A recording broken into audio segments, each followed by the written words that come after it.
আর সকল প্রিয় ভাই এবং বোনেরা,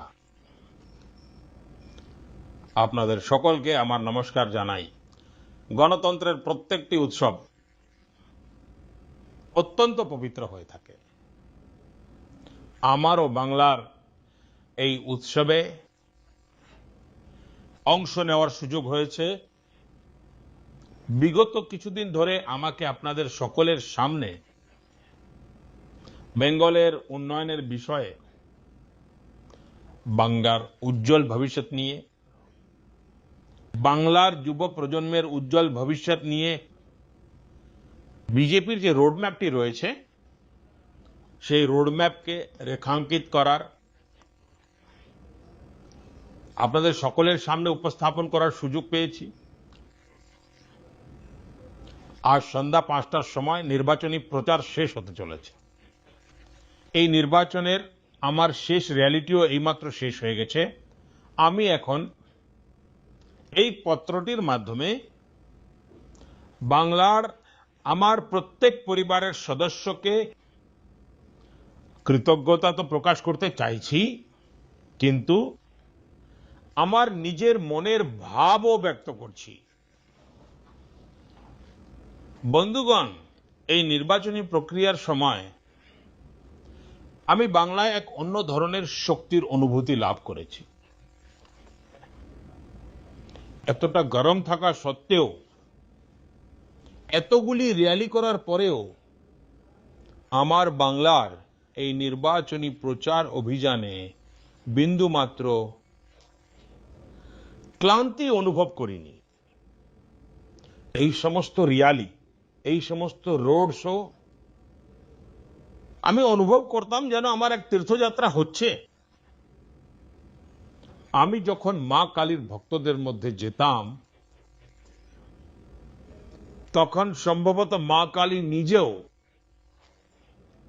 আমাকে ক্রমাগত নতুন শক্তিতে পরিপূর্ণ করে দিচ্ছিলেন।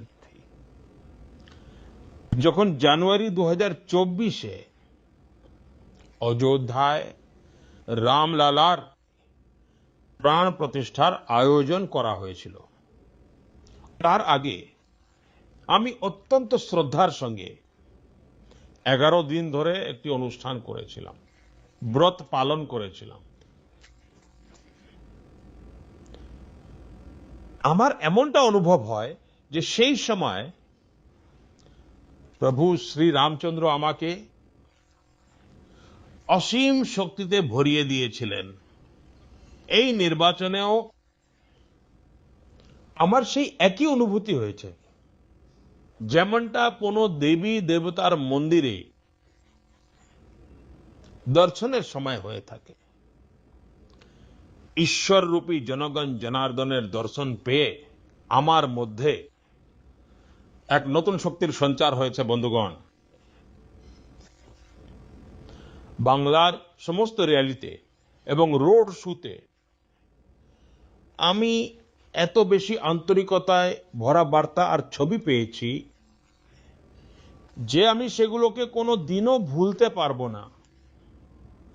র্যালি এবং রোড শো শেষ হওয়ার পর যখনই প্রথম সুযোগ পাই, আমি রাত্রে খুব নিশ্চিন্ত মনে সেই ছবিগুলোকে দেখি, আপনার ভালোবাসায় ভরা বার্তাগুলো, আপনার পাঠানো চিঠিগুলো পড়ি, আর নিজের উত্তরও লিখিয়ে নিই।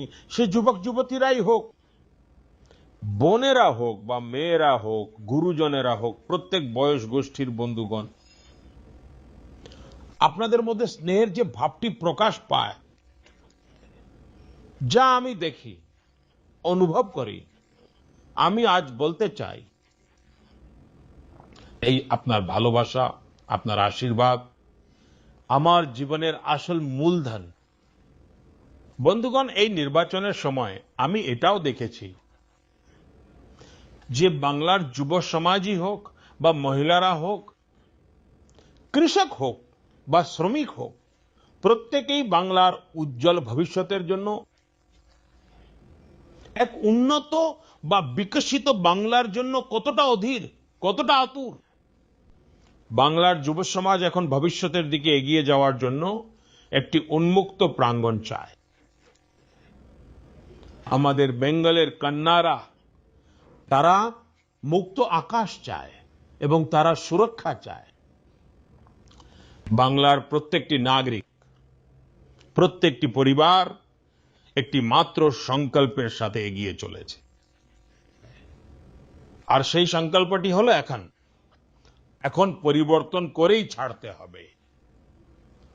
এই পরিবর্তন এখন বাংলার জনসাধারণের সংকল্প হয়ে উঠেছে। সাধারণ মানুষ এটাই বলছে। অনেক ভয় দেখিয়েছেন, অনেক হয়েছে। এখন আর ভয় নয়, এখন ভরসা চাই। এখন ভারতীয় জনতা পার্টিকে চাই বন্ধুগণ। বেঙ্গলের সেবা করা, বাংলাকে সুরক্ষিত রাখা, এটা আমার পরম দায়িত্ব।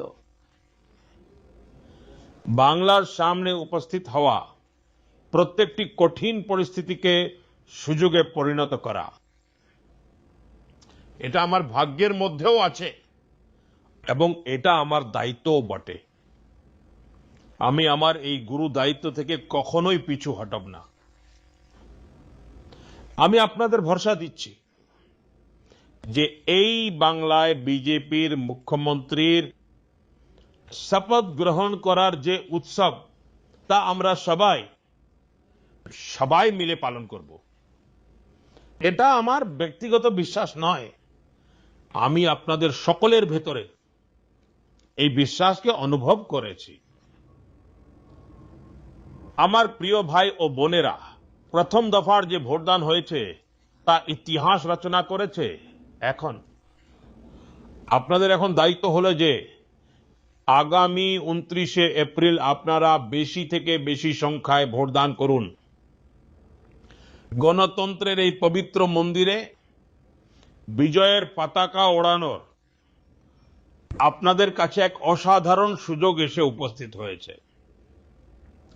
আমরা সকলে মিলে বাংলাকে উন্নত করে গড়ে তুলব। আর এটাই হলো মোদির গ্যারান্টি। ব্যাস, আজকের জন্য এটুকুই। আপনাদের একান্ত আপন সেবক নরেন্দ্র মোদি।